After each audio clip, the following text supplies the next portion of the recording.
உன்னெல்லாம் வைக்க வேண்டிய இடத்துல வச்சிருந்திருக்கணும். பரம்பரை செயின் உன் கழுத்துல இருக்குங்கிறதுனால நீ ஒன்னும் இந்த குடும்பத்துல ஒருத்தி ஆயிட முடியாது. நீ எப்பவும் இந்த வீட்டோட வேலைக்காரி தான். அத மனசுல வச்சுக்கிட்டு பார்த்து நடந்துக்கோ. போ.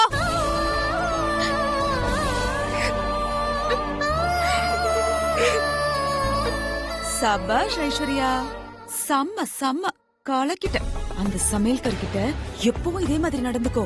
நல்லா அவ புத்தில உரைக்கிற மாதிரி சொன்ன ஐஸ்வர்யா. ஐஸ்வர்யாக்கா, அப்படியே அகிலாண்டேஸ்வரி அத்தைய பார்த்த மாதிரியே கெத்தா இருந்தீங்க. இப்படியே மெயின்டைன் பண்ணுங்க. ஆமா ஆமா, இப்படியே மெயின்டைன் பண்ணு.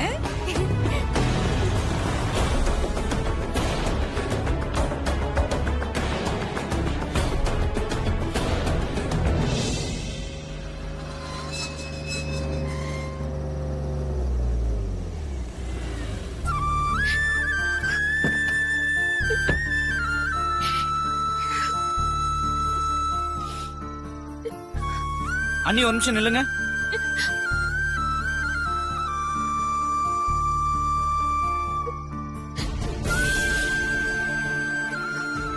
என்னாச்சு அண்ணி, ஏன் அழுதுட்டே வரீங்க?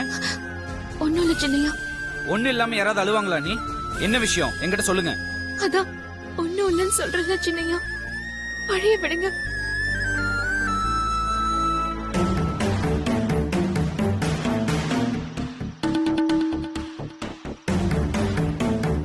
அண்ணி ஒரு நிமிஷம் நில்லுங்க.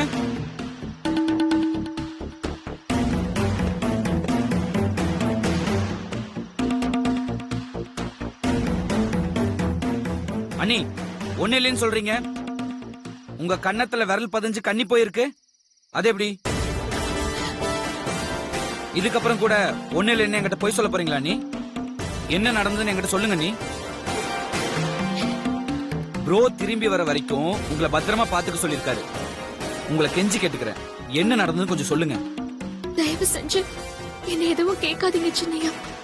காலையில நடந்த மாதிரி செயினை கழட்ட சொல்லி சித்தி உங்களை அடிச்சாங்களா? அதெல்லாம் ஒண்ணும் இல்ல சின்னையா. பயப்படாம என்ன நடந்தது தைரியமா சொல்லுங்க நீ. சித்தி எதுக்கா உங்களை அடிச்சாங்க? என்ன எதுவும் கேட்காதீங்க சின்னையா. அண்ணி அண்ணி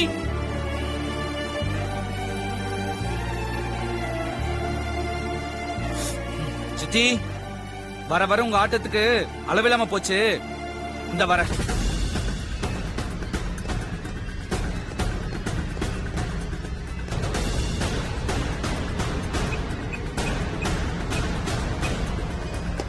சித்தி.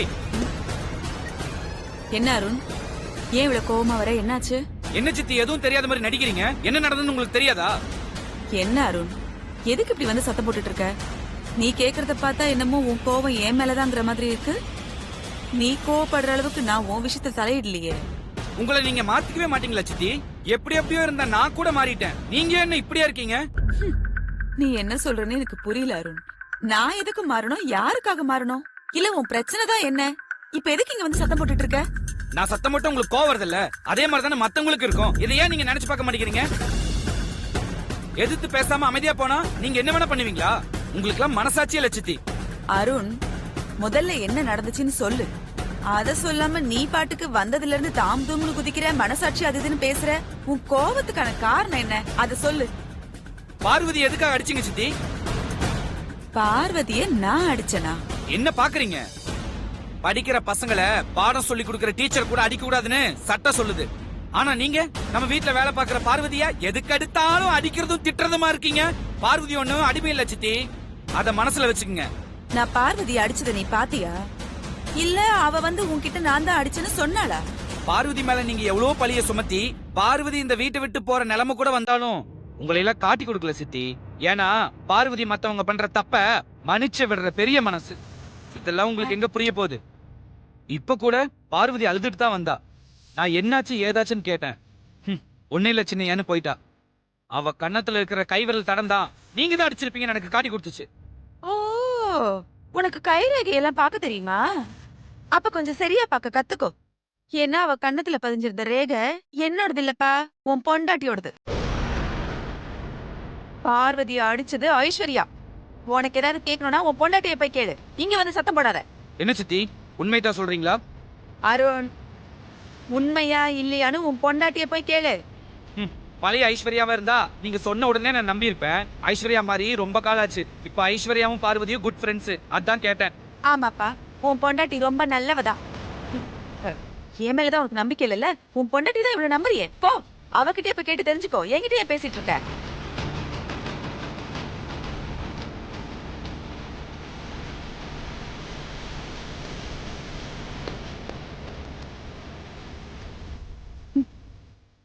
சமையல்காரருக்காக என்கிட்ட பொங்குன மாதிரி பொண்டாட்டி கிட்ட போய் பொங்க போறா.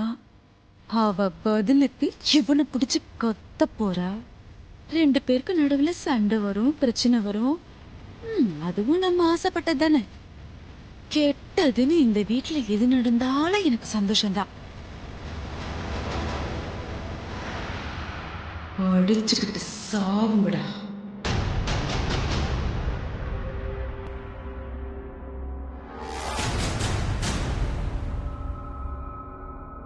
அவ மனசுல என்ன நினைச்சிருந்தா என் முகத்துக்கு போடுற பேக்ல சுண்ணாம்பு கலந்துருப்பா. ச்சே.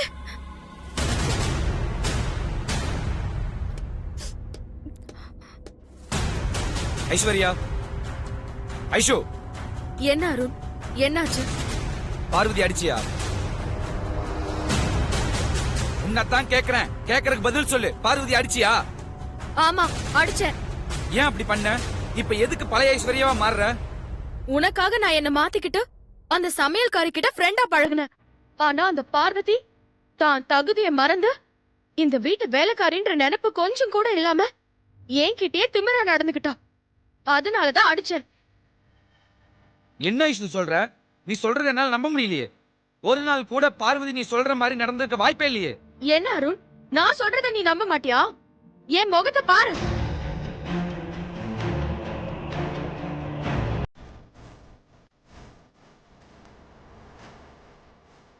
ஐஷு, உன் முகையே இப்படி இருக்கு? என்னாச்சு? எல்லாத்துக்கும் காரணம் அந்த சமையல்காரி தான். என்ன நடந்ததுன்னு கொஞ்சம் புரியுற மாதிரி சொல்றியா? முகத்துக்கு ஃபேஷியல் பண்ணி விட சொன்னேன். முடியாது, எனக்கு வேலை இருக்குன்னு சொல்லிருக்கலாம்ல. அத விட்டுட்டு ஃபேஸ் பேக்ல சுண்ணாம்பு கலந்து என் முகத்துக்கு அப்ளை பண்ணா. இது மட்டும் இல்ல, என் முகத்துக்கு ஃபேஸ் பேக் அப்ளை பண்ணி வெள்ளரிக்காவை வச்சு என் கண்ணை மூடிட்டு அவ பாட்டுக்கு யார் கூடயே போய் ரொம்ப நேரம் போன் பேசிட்டு இருக்கா.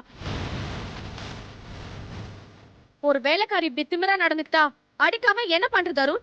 நீயே சொல்லு. ஐஷு, பார்வதி நீ சொல்ற மாதிரி வேணும்லாம் பண்ணிருக்க மாட்டா.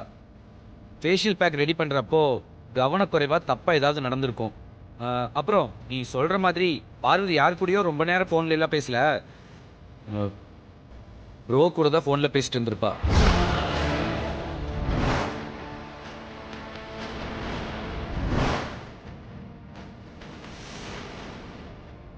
என்ன சொல்ற அருண்? பார்வதி ஆதி கூட போன் பேசிட்டு இருந்தாளா? ஆமா ஐஷு, ப்ரோவும் பார்வதியும் ஒருத்தருக்கு ஒருத்தர் சின்சியரா லவ் பண்றாங்க.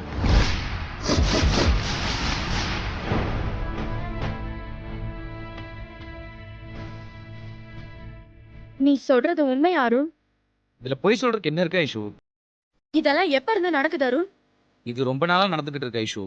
எனக்கே இந்த சத்தியபிரமான தவம் முடிஞ்சதுக்கு அப்புறம் தான் ப்ரோவும் பார்வதியும் லவ் பண்ற விஷயமே தெரிஞ்சது. ப்ரோவோட லவ்வ பார்வதி ஏத்துக்கவே இல்லை. அப்புறம் நானும் ஷாமும் தான் எவ்வளவோ போராடி 2 பேர்த்த ஒண்ணு சேர்த்து வச்சிருக்கோம்.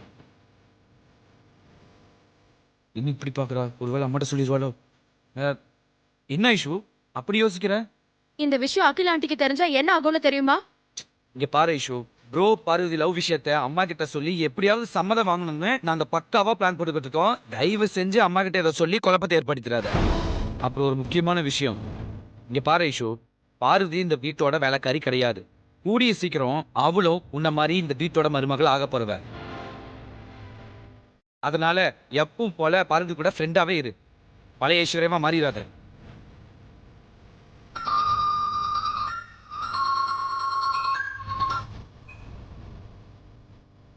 ஹலோ, சொல்லுங்க. நான் தான் பேசுறேன். இல்ல அந்த பையன்ல நான்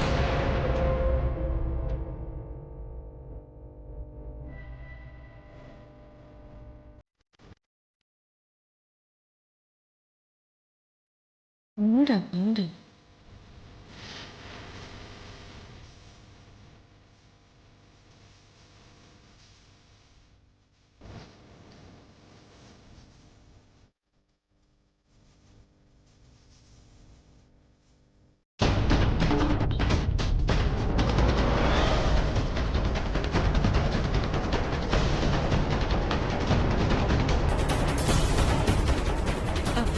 ஐஸ்வர்யா என்ன யோசனையில இருக்க? நீ அடிச்சத அந்த சமையல்காரி தான் அருண் கிட்ட போட்டு கொடுத்துட்டா. அருண் என்ன சொன்னா? அந்த சமையல்காரி ஆதியோட வீட்டுக்காரி ஆக போறா ஆண்டி. என்ன ஐஸ்வர்யா நீ இந்த சமையல்காரி அடிச்சதுக்கு அருண் என்ன சொன்னான்னு கேட்டா, அந்த சமையல்காரி இந்த வீட்டுக்கு மூத்த மருமகளாக போறான்னு சொல்லிட்டு இருக்க. இதுதான் அருண் என்கிட்ட சொன்னார் ஆண்டி. ஆதியும் பார்வதியும் ஒருத்தர் லவ் பண்றாங்களா? அகில ஆண்டியோட சம்மதத்தோட கூடிய சீக்கிரம் அந்த சமையல்காரிய இந்த வீட்டோட மூத்த மருமகளாக பிளான் பண்ணிட்டு இருக்காங்களா? மூத்த மருமகளா? அதனால நான் அந்த சமையல்காரி கிட்ட ஃப்ரெண்டா இருக்கணுமா? அருண் என்கிட்ட அட்வைஸ் பண்ணிட்டு போறாரு.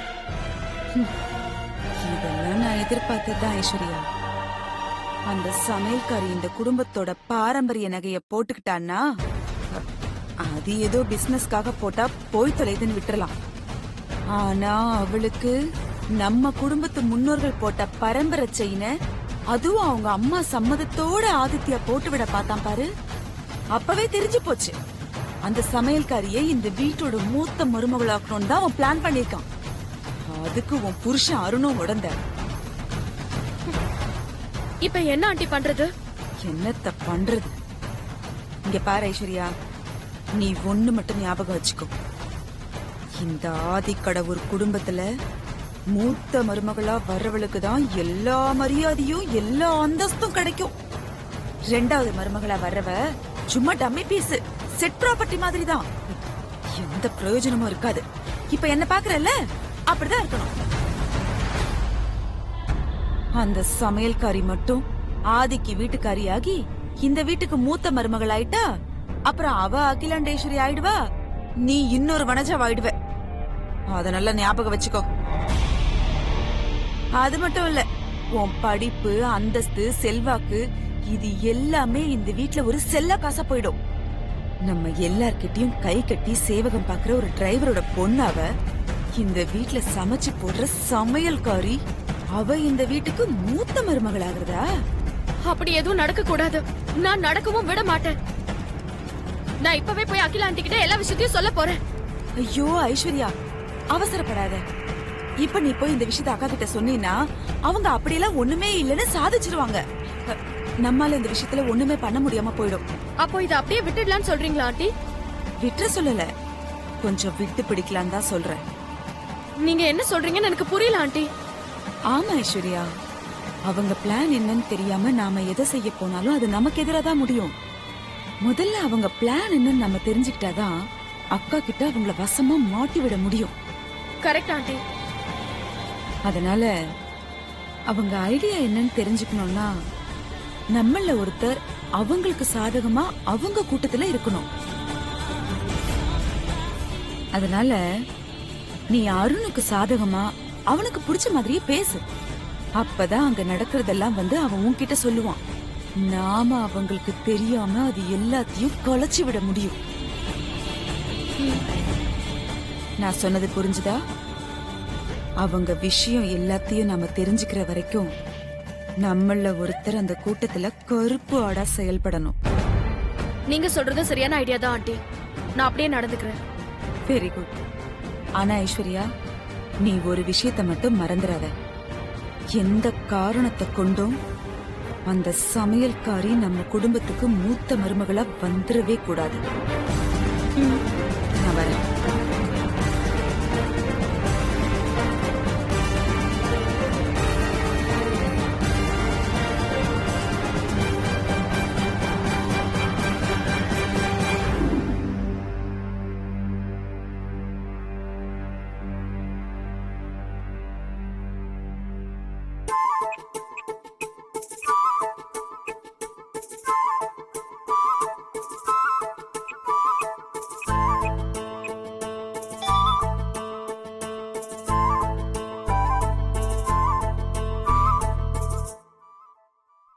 டேய் ஷாம், எந்திரி. பார்வதி மெசேஜ் அனுப்பிச்சிருக்காடா. மெசேஜ் வந்துச்சுன்னா பதிலுக்கு நீ மெசேஜ் அனுப்பு. தூங்குறவன் ஏன் டிஸ்டர்ப் பண்ற? டேய் எந்திரிச்சு கம்பெனி குடுறா. பேசாம படாது.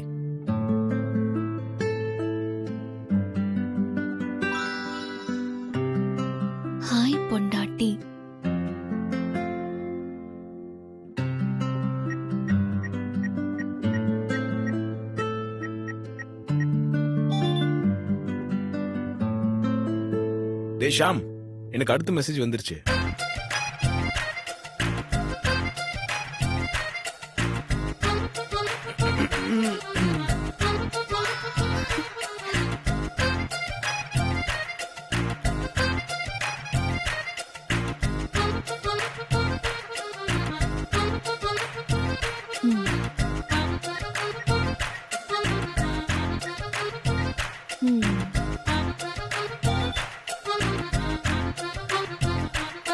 டேய் ஷாம், எந்திரா.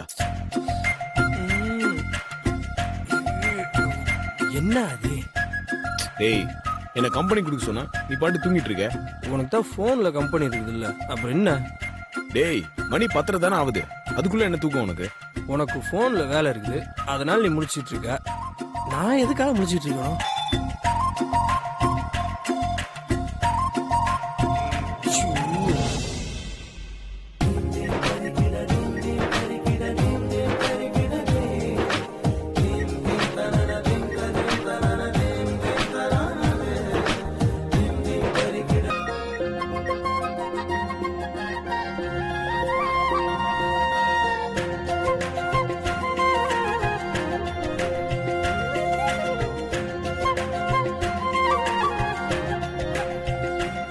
டேய் மச்சான், எந்திரா.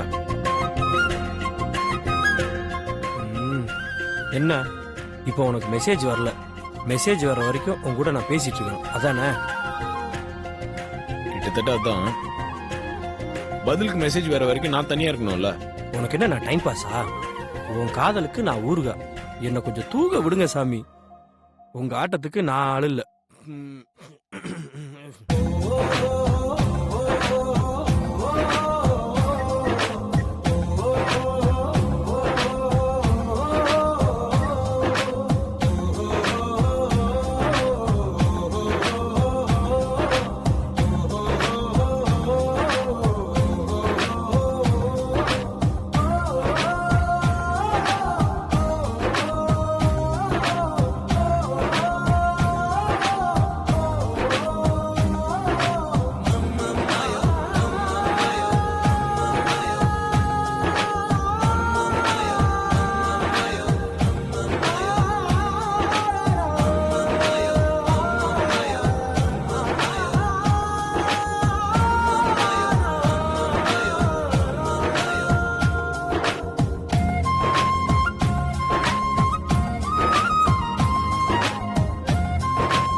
முடிஞ்சிருச்சா?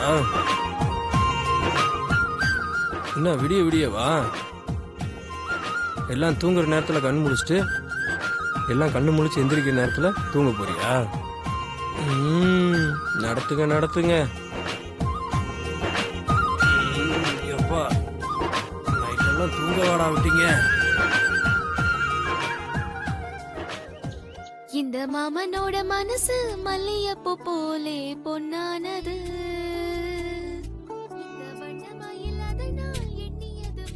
அக்காவா பாடுது? சூப்பரா பாடுது. இது நம்ம மட்டும் கேட்டா பத்தாது, பெரியாவையும் கேட்க வைப்போம். என்ன பண்ணலாம்?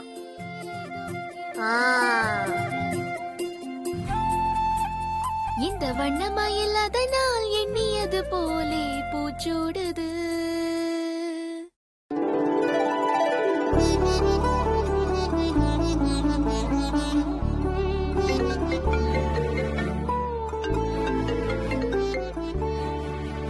இருக்கா வரேன். குத்தாள குழுமையும் கூடி வருது, சந்தோஷ நினைப்போற கூடி வருது. சொல்ல வார்த்தை ஏதும் இல்லை மாமனோட. ஏன் மாமனோட மனசு மல்லியப்பூ போலே பொன்னானது. ஹலோ பார்வதி, இந்த வண்ணமயில் அதனால் எண்ணியது போலே பூச்சூடுது குத்தால குழுமையும் கூடி வருது சந்தோஷ தினம் ஒரு கூடி வருது